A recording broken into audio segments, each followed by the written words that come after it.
comes with a twitching chirper. Poet कहते हैं कि जो लेबनम टॉप, लेबनम यानी it is a small tree with yellow flowers and hanging branches and its seeds are poisonous. ये एक yellow colour का tree होता है जिसके जो सीड्स होते हैं वो बहुत ज़्यादा जहरीले होते हैं। तो पोएट कहते हैं ये जो ट्री का जो टॉप है वो बहुत ज़्यादा साइलेंट है, क्वाइट है, स्टिल है।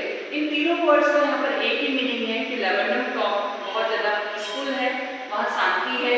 इट अपीयर्स लाइक डेड, वो एक डेड पर्सन यानी एक मरे हुए इंसान की तरह अपीयर होता है। In the afternoon yellow September sunlight, कहते हैं कि सितंबर के सीजन में वो बहुत ज़्यादा येलो अपीयर होता है, शाइन करता है।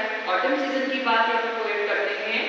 A few leaves yellowing and its seeds fallen, उसकी जो कुछ लीव्स हैं वो येलोइंग यानी वो फीकी पड़ चुकी हैं, खराब हो चुकी हैं। एंड इट्स सीड्स फॉलन, उसके जो बीज हैं वो पेड़ के नीचे गिरने लगे हैं। Till the goldfinch come with a twitching chipper, यहाँ पर गोल्डफिंच वर्ड आया है। गोल्डफिंच का मतलब है एक येलो फीदर वाली बर्ड, पीले पंखों वाली bird.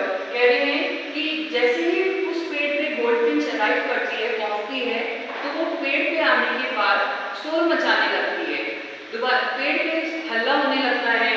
A suddenness and startlement at the branch end, then sleek as a lizard and alert and alert. Poet कहते हैं कि वो जल्दी से वो बर्ड एक जगह से दूसरी जगह वो पेड़ में जा रही है, एक ब्रांच से दूसरी ब्रांच में वो कूद रही है। लाइक ए लिजार्ड, जिस तरीके से लिजार्ड यानी छिपकली साइलेंटली सीक्रेटली मूव करती है, वैसे ही बर्ड जल्दी से जल्दी एक ब्रांच से दूसरी ब्रांच में मूव कर रही है।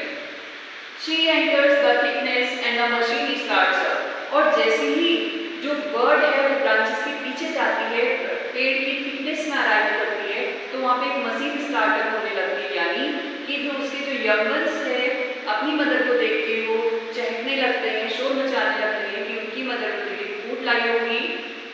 Of chitterlings and the tremor of wings and trilings, कहते हैं कि जो चिड़िया के बच्चे हैं वो अपने विंग्स को फड़फड़ाने लगे हैं और वहाँ पे हल्का शोर मच रहा है।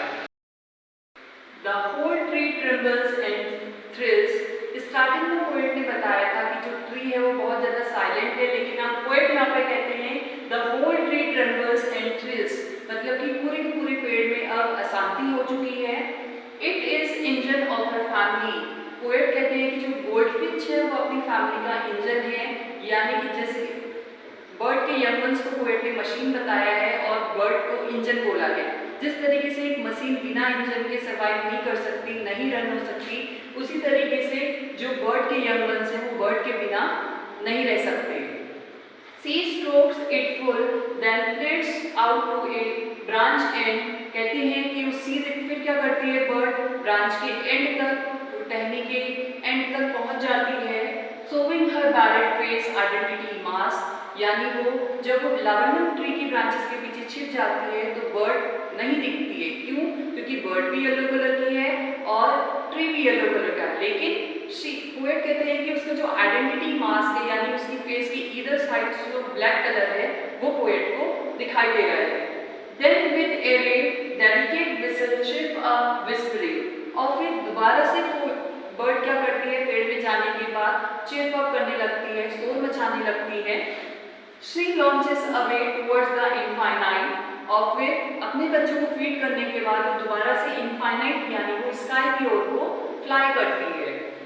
And the laburnum tree subsides to empty, और दोबारा से लेबनम ट्री एम्प्टी हो जाता है, खाली हो जाता है। और वो स्टार्टिंग में भी पोएट ने यही बताया था कि लेबनम ट्री डेड है, वो एक मरे हुए चीज की तरह है। फिर पोएट ने बीच में बताया था कि लेबनम ट्री बहुत ज़्यादा डिस्टर्ब हो जाता है जब पोएट वहाँ पर क्या करने लगती, जब वहाँ पे बर्ड चिपअप करने लगती है तो बहुत ज़्यादा वहाँ पर वो शोर मचाती है, तो लेबनम ट्री अलाइव हो जाता है। और फिर अगेन लास्ट में पोएट दोबारा से कह रहे हैं कि laburnum tree subsides to empty, यानी लेबनम ट्री अब खाली हो चुका है, again it become dead. Thank you. I hope you understand it well. Please do like, share and subscribe my channel for more such contents.